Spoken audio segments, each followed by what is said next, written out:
Morning walking tayo. How to mind din na bus. At ako misap yan. Diba? Maaabutan natin yan. Diba? Si Lolo, malinis yan. Nagkukuskus yan ng kalsada. Fairness.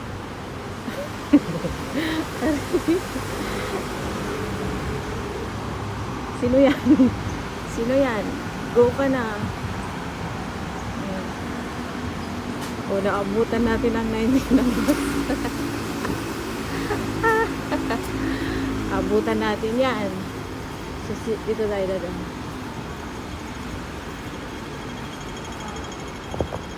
Dito natin yung mga sasakyan. Bibilangin natin kung ilan.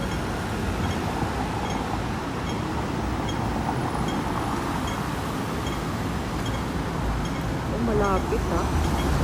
Umaalog yung karsada. Kaloka.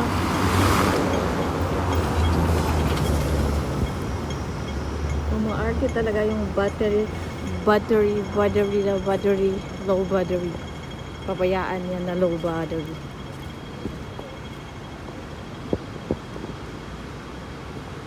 Ang lapit-lapit pero may stoplight lahat. Dapat wala na yan. Para sakto yung tawiran. Ang ganda ng ang crossing nila. 1, 2, 3. 4. Ang lakas ng hangin So apat ang stoplight dyan. Ito yung hangin. Grabe, T1 ba yan? Oo, T1 pala. Pinapali. Pinapali Pinapali dyan. Huwag mag-video dyan, bawal. Papagalitan tayo ng Policia de Macau. Dito lang tayo mag-video. Kaya pinapalit yung mga trapal.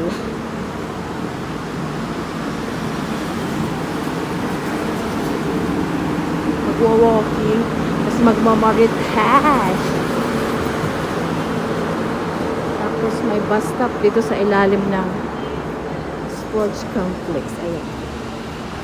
Ito yung bus stop ng ilalim ng sports complex. Diba cute?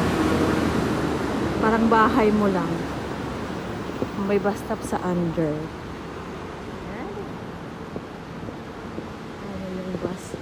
Bus in P4. Papunta ng airport to. Tapos may public toilet yan. Malinis ang toilet dyan. MP3, 27, mga ganun. Diba? Ang cute-cute. Ang cute-cute ng instruktora ni Diskaya. Walang lamangan yan. Wala, kalbo to.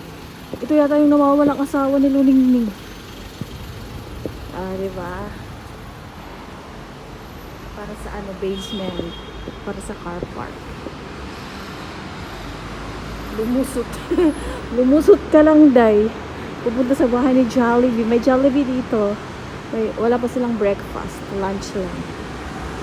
Diba sarado pa sila. Hindi pa available yung spaghetti. Day off yata yung chef. Ganon ang atake pag morning Busy lang siya pag morning. So ganyan.